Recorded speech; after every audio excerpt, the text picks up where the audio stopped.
একটা মিটিংয়ে যাওয়ার সুযোগ হয়েছিল। সেখানে এক মাছ চাষী বলছিল যে, মাছ চাষ করতে ১২ বছর সময় লাগে। তখন মনে, মনে হাঁটছিলাম। কৃষি সেক্টরগুলাকেও আসলে করতে আসে দেখলাম যে আসলে কোনো শেষই নাই। শুধু শুরু আছে। আমি আপনাদেরকে বুঝাতে পারব না যে এর শেষটা কোথায়। আসলে সমস্যার শেষ নেই। হাজারো সমস্যাকে সমাধান করতে যে কৃষক পারছে, সেই কৃষকই লাভবান। আর যারা পারে নাই, তারাই কিন্তু ক্ষতিগ্রস্ত। বিসমিল্লাহির রহমানির রহিম। আসসালামু আলাইকুম। প্রিয় মাছ চাষী ভাই ও বন্ধুরা, সবসময় আপনাদেরকে মাছের উপর কোনো না কোনো তথ্য দিয়ে দীর্ঘদিন যাচ্ছি। আপনাদের ভালোবাসাও পাচ্ছি। আপনাদেরকে কতটুকু তথ্য দিতে পারছি জানি না। কিন্তু কিছু হিতাকাঙ্ক্ষী লোক তৈরি হয়েছেন, যারা আমাদেরকে অফুরন্ত ভালোবাসা দেন। তাদের কাছে আমরা চিরঋণী। প্রিয় দর্শক, প্রতিনিয়ত মাছের কোনো না কোনো ঝামেলা থাকে। মাছ মানেই ঝামেলা, মাছ মানেই একটা বাড়তি টেনশন। আগে যখন মাছ চাষ করতাম, তখন কখনোই এটা ভাবতাম না। মাছে পানি দিব, খাবার দিব, মাছ হয়া যাবে। একটা মিটিংয়ে যাওয়ার সুযোগ হয়েছিল। সেখানে এক মাছ চাষী বলছিল যে, মাছ চাষ করতে ১২ বছর সময় লাগে। তখন মনে, মনে হাঁটছিলাম যে আসলে মাছ চাষ করতেই যদি ১২ বছর সময় লাগে, তাহলে মাছ চাষ করব কখন? আসলে শিক্ষার শেষ নাই। কৃষি জীবনটা, শিক্ষা জীবনটা যেমন সরিয়ে সরাতে শুরু করে যখন বিসিএস ক্যাডার দিবেন, বিভিন্নভাবে আসলে একটা শিক্ষার সমাপ্তি ঘটার পর আবার সেই শিক্ষা নেওয়ার জন্য বাহিরে ডক্টরেট করতে হয়। কৃষি সেক্টরগুলাকেও আসলে করতে আসে দেখলাম যে আসলে কোনো শেষই নাই। শুধু শুরু আছে। আমি আপনাদেরকে বুঝাতে পারব না যে এর শেষটা কোথায়। প্রিয় দর্শক, আগে মনে করতাম যে আসলে ফিডের সমস্যা, তারপরে মনে করতাম মাছের সমস্যা, তারপরে মনে করতাম বাজারের সমস্যা। কত সমস্যা, কিন্তু আসলে এখন দেখতেছি আবার বিভিন্ন পকপকালিও সমস্যা। আমাদের মাছ উৎপাদন হচ্ছে, মাছ খাচ্ছে, দূরে বার করে দিচ্ছে, মানুষজন ধরে খাচ্ছে। আসলে সমস্যার শেষ নেই।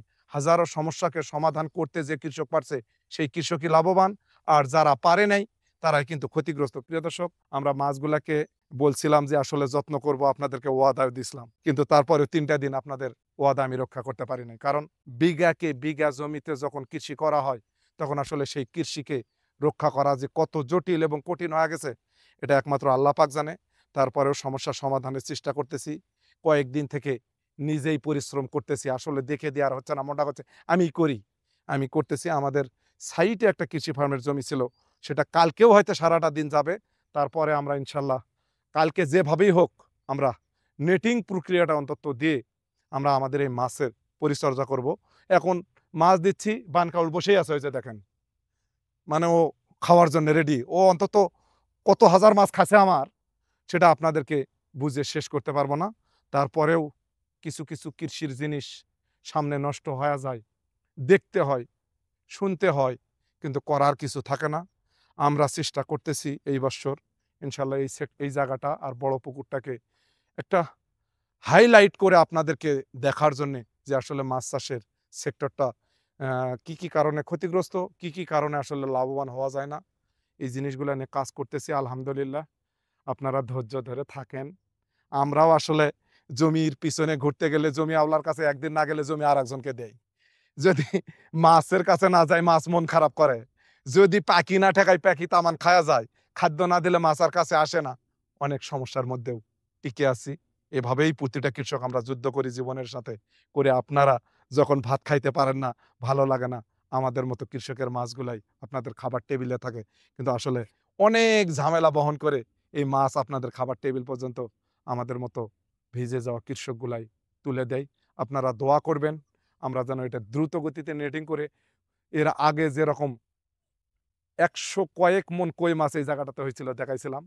এবারকার মনের আবেগে কই দেই নাই। কইয়ের জন্য রেডি করতেছি এই জায়গাগুলা। এবার আমরা কাপ মাছটা নিয়ে একটু কাজ করব। আপনারা আমাদের সঙ্গেই থাকবেন এবং আমাদেরকে তথ্য দিবেন। আপনার সেই তথ্য দিয়ে আমরা কৃষিকে এগিয়ে নিতে চাই। আসসালামু আলাইকুম।